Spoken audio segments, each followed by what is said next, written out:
श्री स्वामी समर्थ. नमस्कार मंडळी, मी मीना तुळसकर. आज मी तुम्हाला पाणीपुरीची गोडी चटणी और तिखट चटणी कशी बनवतात ती दाखवणार आहे. चला तर मग बघूया साहित्य. ही बघा, ही गोडी चटणी. याच्यामध्ये मी खजूर, गूळ म्हणजे आपल्या अंदाजे पण ते आपण घालायचं आहे ते की किती पाहिजे तेवढं मी बनवणार. आणि याच्यामध्ये थोडंसं जिरा पावडर घालणार आहे. जिरा हे भाजून घेतलं आहे, बारीक करून घेतलं आहे, ते घालणार आहे. आणि चिंच थोडीशी घालणार आहे गोडी चटणीमध्ये. आणि ही तिखट चटणी करणार आहे. त्याच्यामध्ये हिरव्या मिरच्या, कोथिंबीर आणि पुदिना हे घालणार. आणि थोडं अर्धा लिंबू पिळणार आहे. ही तिखट चटणी बनवणार आहे. आणि हे रगडा करणार आहे. हे सफेद वाटाणे, बटाटी आणि ह्याच्यामध्ये लाल मिरची, थोडीशी हळद आणि हे हिंग टाकून हे शिजवून घेणार आहे. चला तर मग आपण आता करूया. गॅस चालू केला आहे.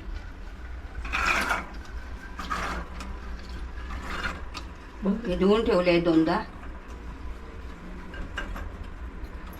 एकदमच सगळं शिजवून घेणार आहे हिंग वगैरे टाकून रगडा. आता हे पाणी ओतून मग कुकरचं हे ढाकण लावून मी 3 शिट्या घेणार आहे.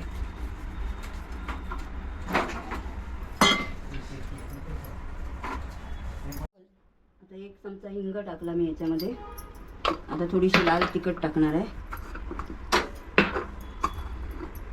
थोडीशी टाकणार आहे, जास्त नाही टाकणार. हे बघा, अर्धा चमचा. आणि थोडीशी हळद घालणार आहे बस. आणि मीठ 1.5 चमचा. परत लागलं तर आपण घालू शकतो चव बघून. आता कुकरचं झाकण लावून शिट्या घेणार.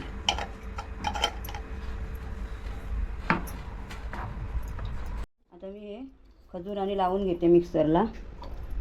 पाण्यामध्ये ठेवलेलं फुगत.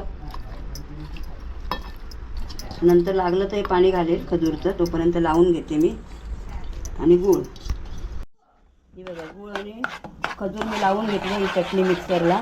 आता ह्याच्यामध्ये हे जिराची पावडर, भाजून जिरं वाटलं आहे ना, ते पावडर घालते 1 चमचा थोडीशी.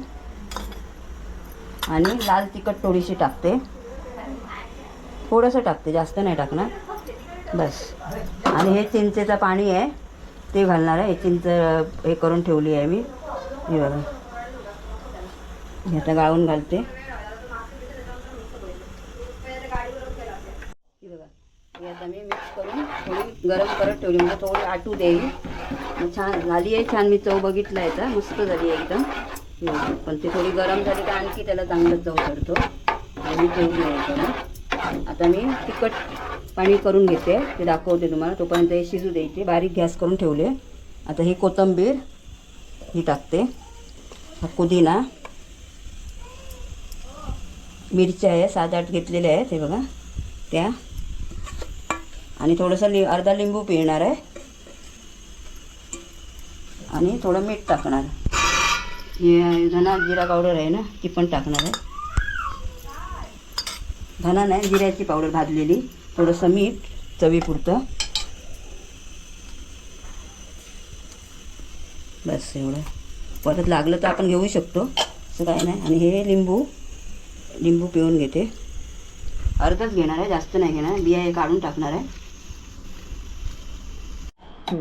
ही गोडी चटणी बनवली आहे मी, एकदम छान झाली आहे. आणि तिखट, कोथिंबीरीकडे हे आपला पुदिना, कोथिंबीर, मिरची, थोडंसं लिंबू टाकलं त्याच्यामध्ये. हे अशी चटणी बनवली आहे तिखट.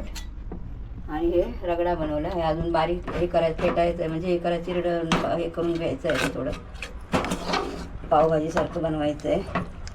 आता तयार झालं पाणीपुरीचं सगळं साहित्य. घेते बारीक मी. आणि थोडंसं याच्यामध्ये शेव पण टाकणार आहे. हे आता सगळं झालं तयार. जास्त पण बारीक नाही, थोडं यायला पाहिजे पुरीमध्ये व्यवस्थित. बस झालं एवढं. आता याच्यावर थोडंसं शेव टाकते. हे झालं पूर्ण तयार रगडा. आणि आपल्याला पाहिजे तर कोथिंबीर पण आपण टाकू शकतो याच्यामध्ये. हे बघा, थोडंसं शेव टाकते मी. हे जर रेसिपी आवडली असेल तर लाईक करा, शेअर करा, सबस्क्राईब करा आणि कमेंट करा. धन्यवाद.